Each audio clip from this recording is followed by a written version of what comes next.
Hi guys, today we're going to read the first chapter of Nancy Drew, The Secrets of the Old Clock.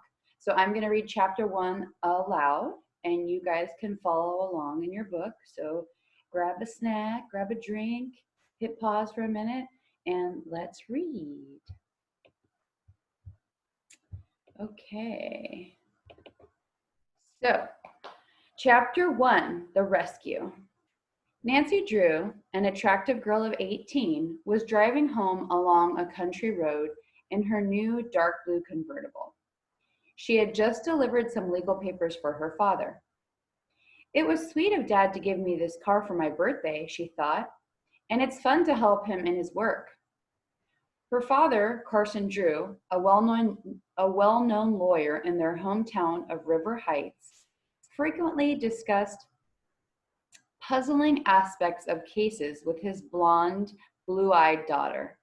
Smiling, Nancy said to herself, "Dad depends on my intuition." An instant later, she gasped in horror.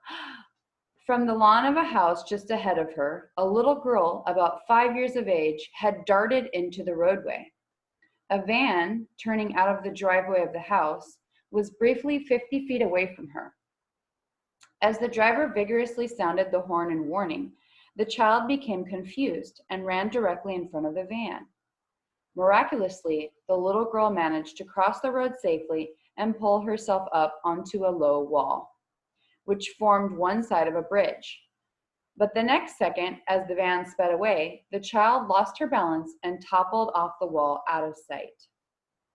"Oh my goodness," Nancy cried out, slamming on her brakes.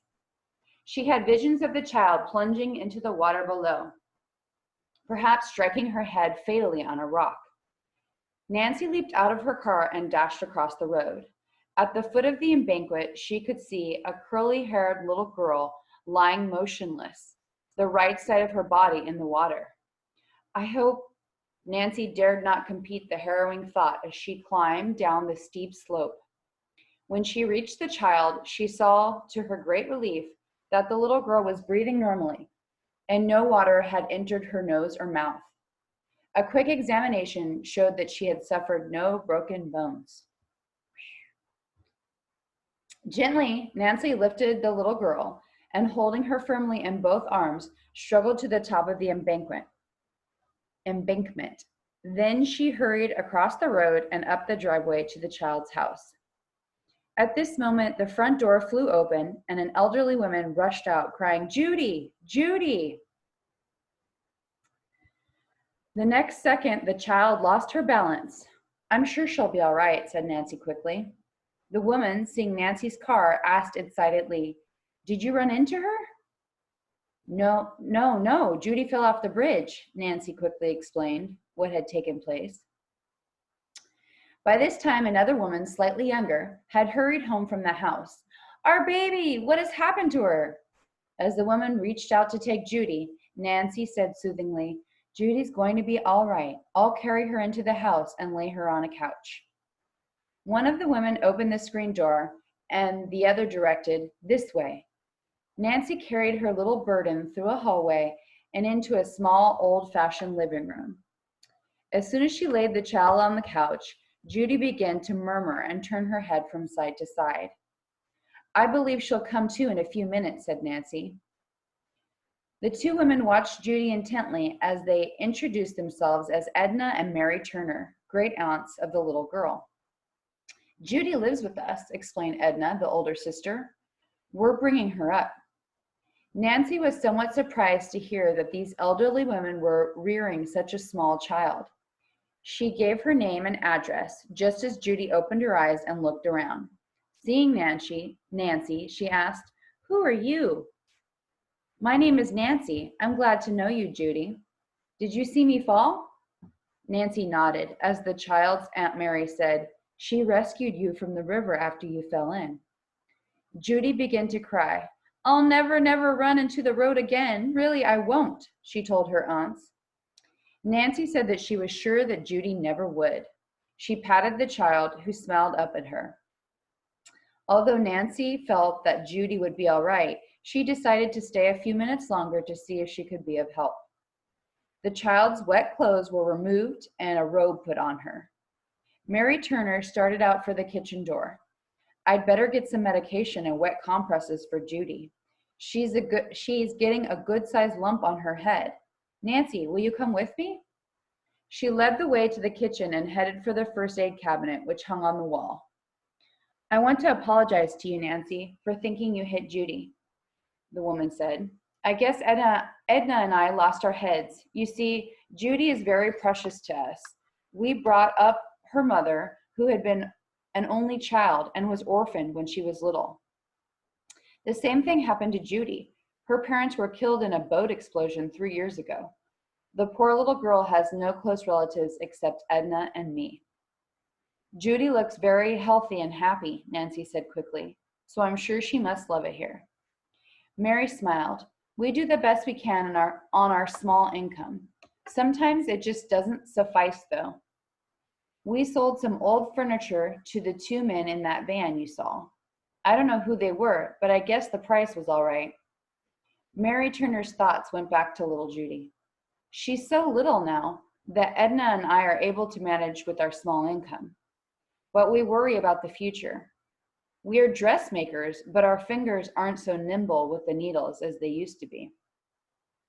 To tell you the truth, Nancy, at the time Judy's parents were killed, Edna and I wondered whether we would be able to take care of Judy properly. But we decided to try it, and now we wouldn't part with her for anything in the world. She's won our hearts completely. Nancy was touched by the story. She knew what was in the minds of the Turner sisters. Living costs would become higher, and with their advancing years, their own income would become lower. Unfortunately, Mary went on, Judy's parents left very little money, but they were extremely bright people, and Judy is going to be like them. She ought to study music and dancing and have a college education, but I'm afraid we'll never be able to give her those things. Nancy said reassuringly, Judy may be able to win a scholarship or get other financial aid. Mary, finding Nancy a sympathetic listener, continued, a cousin of our father's named Josiah Crowley used to help us, but he passed away a couple of months ago. For years he used to pay us long visits and was very generous with his money, Miss Turner sighed. He always promised to remember us in his will.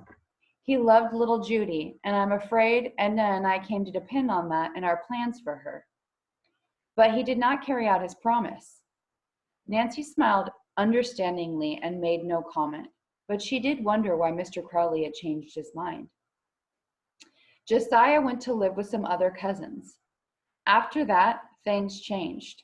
He rarely came to see us, but he was here just last February and said the same thing, that Edna and I were to inherit money from him. He had always helped us, and it seemed strange that he should stop so suddenly. Mary Turner looked at Nancy. Maybe you know our well-to-do cousin that went to stay with us, that he went to stay with. They live in River Heights. They're the Richard Tophams. Do they have 2 daughters named Ada and Isabel? Nancy asked. If so, I know them. That's the family, all right, replied Mary. Nancy detected a hint of coolness in the woman's voice. Do you like those 2 girls? Miss Turner asked. Nancy did not answer at once. She had been taught never to gossip.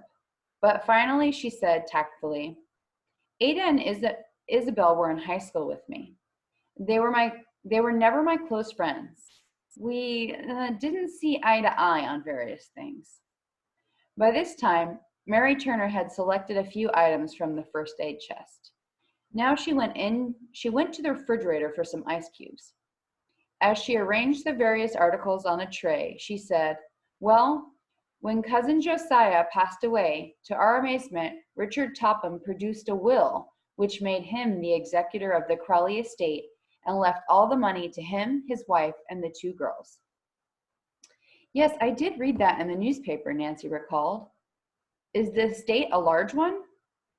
I understand there's considerable money in it, Mary Turner replied. Some of Josiah's other cousins say he told them the same thing he told us, and they are planning to go to court about the matter. The woman shrugged. but I guess a fight to break up the will would be hopeless. Nevertheless, Edna and I cannot help feeling there must be a later will, although as yet no one has presented it. Nancy followed Miss Turner into the living room. The cold compresses helped to reduce the swelling where Judy had hit her head on a rock. Convinced now that the little girl was all right, Nancy said she must leave. Come to see me again soon, Judy spoke up. I like you, Nancy. You're my saving girl. You bet I'll come, Nancy answered. I like you too. You're a good sport. The child's great aunts profusely thanked Nancy again for rescuing Judy. The visitor had barely reached the door when Edna suddenly said, Mary, where's our silver teapot? Why, right there on the table. Oh, it's gone. Edna ran into the dining room. The silver candlesticks, they're gone too. Nancy had paused in the doorway, startled. Do you mean the pieces have been stolen? She asked. They must have been, replied Mary Turner, who was white with apprehension, by those men who bought some furniture from us. Instantly, Nancy thought of the men in the van. Who were the men? She asked. Oh, Mary, how could we have been so careless? Edna Turner wailed. We don't know who the men were. They just knocked on the door and asked if we had any old furniture that we wanted to sell. We'll never get the silver back. Maybe you will, said Nancy. I'll call the police. Oh dear, Mary said woefully. Our phone is out of order. Then I'll try to catch up to the van, Nancy declared. What did the men look like? They were short and heavy set. One had dark hair, the other light. They had kind of large noses. That's about all I noticed. Me too, said Edna. With a hasty goodbye, Nancy dashed from the house and ran to her car. Okay, so that was it for chapter 1. You guys might have to do a reread, but hope you enjoyed listening to me read to you. Bye.